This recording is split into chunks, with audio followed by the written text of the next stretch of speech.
जय हिंद दोस्तों, स्वागत है आपका।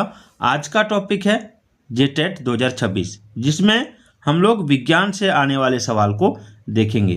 सारे प्रश्न क्लास 7 के, ठीक है, क्लास 7 के साइंस बुक से मैंने लिया है। ये आपका JCERT बुक पर आधारित प्रश्न है। उसी बुक से मैंने सारे प्रश्न लिए हैं। ये आपका झारखंड टेट के लिए बहुत ही इम्पोर्टेंट है। तो चलिए देखते हैं।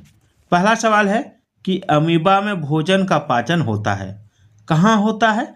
ऑप्शन है केंद्रक में, कूटपाद में, भोजन राजधानी में, या इनमें कोई नहीं। तो देखिए, अमीबा में जो भोजन का पाचन होता है वो होता है भोजन राजधानी में, भोजन राजधानी में। ठीक है, चलिए अगला है जठर रस तथा हाइड्रोक्लोरिक अम्ल का स्राव होता है। तो ऑप्शन है अमाशय में, मुख गुहा में, छोटी आंत में, ग्रास नली में। तो देखिए इसका राइट आंसर होगा ऑप्शन ए, अमाशय में। ठीक है, अगला है अमीबा अपने कूटपादों का प्रयोग निम्न में से किस कार्य के लिए करता है? गति करने के लिए, भोजन ग्रहण करने के लिए, भोजन ग्रहण एवं गति करने के लिए, गैसों के आदान प्रदान के लिए। तो देखिए इसका राइट आंसर हो जाएगा ऑप्शन सी, भोजन ग्रहण एवं गति करने के लिए। अगला है स्टार्च नामक कार्बोहाइड्रेट का पाचन शुरू होता है, कहाँ से शुरू होता है? तो ग्रास नली में, अमाशय में, मुख गुहा में, छोटी आंत में। मुख गुहा नहीं, मुख के अंदर। ठीक है, तो ये हो जाएगा ऑप्शन सी, मुख गुहा में। अगला सवाल है अपचे भोजन से जल का अवशोषण कहाँ होता है? यानी जो भोजन नहीं पचता है उसमें जो जल रह जाता है उसका अवशोषण कौन करता है?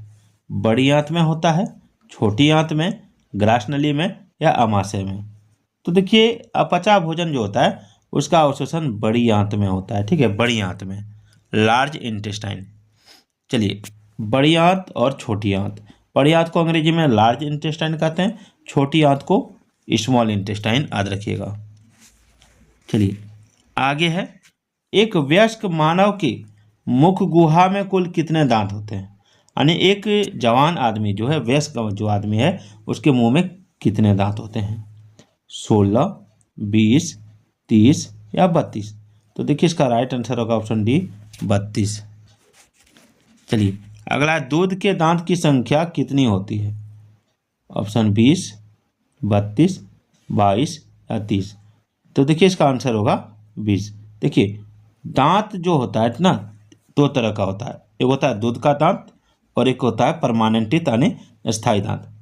दूध का दांत आपका, उसकी संख्या 20 होती है। ठीक है, और ये आपका 8 वर्ष तक रहता है। 8 वर्ष के बाद ये पूरा टूट के उसके जगह पर नई अस्थायी दांत हो जाता है, जिसकी संख्या 32 हो जाती है। ठीक है,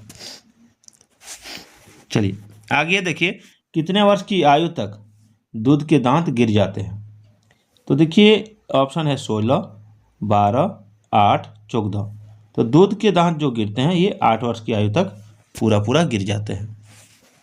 चलिए अगला है पकड़ने तथा, यहाँ पर थोड़ा सा मिट गया है, यहाँ हो जाएगा पकड़ने। ठीक है, पकड़ने तथा काटने वाले दांत को क्या कहते हैं? रदनक, कृतक, अग्रचवर्णक या चवर्णक? तो देखिए जो दांत से हम लोग काटते हैं उसको कृंतक कहते हैं। ठीक है, ऑप्शन बी। चलिए आगे है, चीरने तथा फाड़ने वाले दांत को क्या कहते हैं? चवर्णक, अग्रचवर्णक, रदनक या कृतक?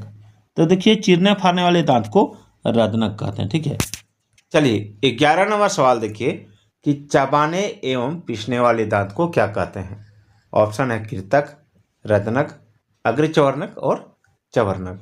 तो इसका आंसर होगा ऑप्शन सी, अग्रचवर्णक। ठीक है, अगला सवाल देखिए, अगला है चबाने एवं कुचलने वाले दांत को क्या कहते हैं? कृतक, रदनक, अग्रचवर्णक या चवर्णक? तो देखिए इसका राइट आंसर होगा चवर्णक। क्या हो जाएगा? चवर्णक। चवर्णक जो कहते हैं उसमें क्या होता है, अग्रचवर्णक क्या होता है? आइए इस पर और सारे सवाल हैं, आइए देखते हैं। अगला है चबाने एवं पीसने वाले दांत को क्या कहते हैं? तो जिसमें चबाया और पीसा जाता है उसको कहा जाता है चवर्णक। चलिए आगे, चबाने एवं कुचलने वाले दांत को क्या कहते हैं? तो देखिए चबाने एवं कुचलने वाले दांत को कहते हैं अग्रचौर्णक। उसके बाद है गाय के अमाशय के पहले कक्ष को, यहाँ पर कक्ष हो जाएगा, ठीक है, पहले कक्ष को क्या कहते हैं, तो उसको कहते हैं रूमेन, ठीक है, रूमेन याद रखिएगा। अगला, निम्न में कौन बहुकोशिक जंतु होता है, तो बहुकोशिक जंतु हाइड्रा है, ठीक है। उसके बाद है एमाइलेज कहाँ पाया जाता है, तो एमाइलेज ऑप्शन है ग्रहणी, अग्नाशय, गर्सिका या लार। तो हमारे मुंह में जो लार होता है उसमें एमाइलेज पाया जाता है, ठीक है, एमाइलेज या टाइलिन। चलिए, मानव शरीर में हाइड्रोक्लोरिक अम्ल कहाँ पाया जाता है, अमाशय में, ग्रास नली में, छोटी आंत में या बड़ी आंत में, तो देखिए इसका आंसर होगा अमाशय में। चलिए आगे है, छोटी आंत की लंबाई कितनी होती है, 7.5 मीटर, 6.5 मीटर, 8.2 मीटर या 9 मीटर, तो ये हो जाएगा 7.5 मीटर यानी 7.5 मीटर। आगे है, बड़ी आंत की लंबाई कितनी होती है, 1.5 मीटर, 1.8 मीटर, 2.8 मीटर या 3.2 मीटर, तो ये हो जाएगा 1.5 मीटर, ठीक है। चलिए आगे देखते हैं।